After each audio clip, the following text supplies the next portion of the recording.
You've been working on event budgets wrong this whole time. I'm Thomas Maziman, the CEO of TeamOut, a corporate tech event planning company. We've organized events for companies like Netflix and Reddit, and I've personally analyzed over 1,000 corporate events to crack the code on accurate budget forecasting. The method I'm about to share comes from studying billion-dollar infrastructure projects and applying the same principles to corporate events. By the end of this video, you'll never trust a vendor quote the same way again, and you'll have the exact system that top event professionals use to stay on budget every single time. And if you want more insider secrets from the corporate event world, make sure to subscribe to this channel. I share everything I've learned from organizing events for Fortune 500 companies. Now, here's the third thing that's killing your budget, and it's probably happening to you right now. So I was talking to this admin of a large AI company last quarter, and she tells me, Thomas, I'm in really bad water right now. I risk losing my job on this. Turns out she was planning a company retreat for 80 people. She got 3 quotes from travel agencies, one for 120, one for 160,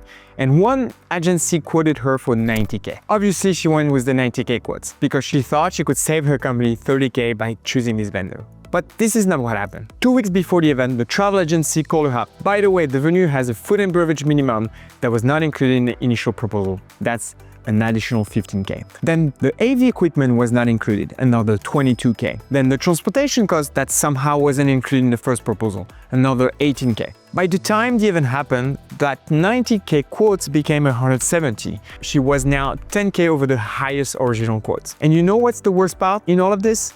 The travel agency knew about this all along.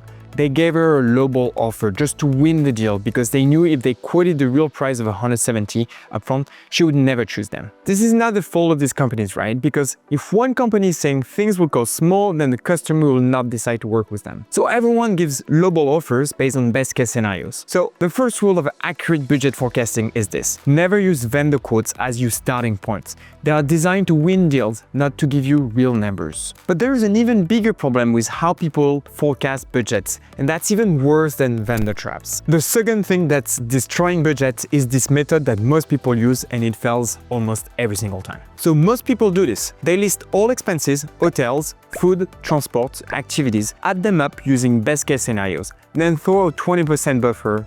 Done. Well, this fails 90% of the time, I'm sorry to tell you. There's a book called How Big Things Get Done that analyzes actually 17,000 billion-dollar projects, and only 0.5% finish on time and within budget. You know why? Because everyone was using the same method. You are basically gambling that everything will go perfectly, but events never go perfectly. The listen and add method fails because it's based on wishful thinking, not reality. So what's the method that actually works 95% of the time? This will completely change how you budget. Here's the method that actually works 95% of the time, and most people have never heard of it. So instead of guessing, here's what we do at TeamOut. We don't forecast from scratch. We look at data from similar past events and take the average. Our budget estimator is based on 500 real events we've organized. So when someone asks, what does a 50-person retreat cost? I don't guess. I pull up data from the last 20 similar events and give them the average. And this is exactly the same strategy that works for billion-dollar projects.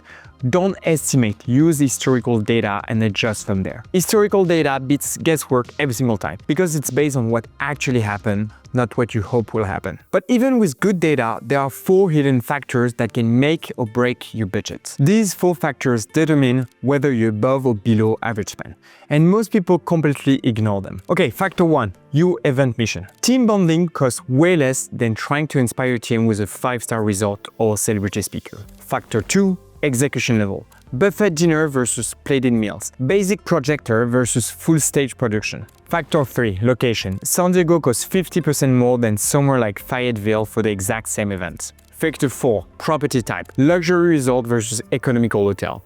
Massive price difference. These 4 factors let you adjust the historical average up and down based on your specific needs. Now here's how to protect yourself and never go over budget again. Here's how to flip the script and take control of your budget once and for all. So here's what I recommend companies do when forecasting budgets.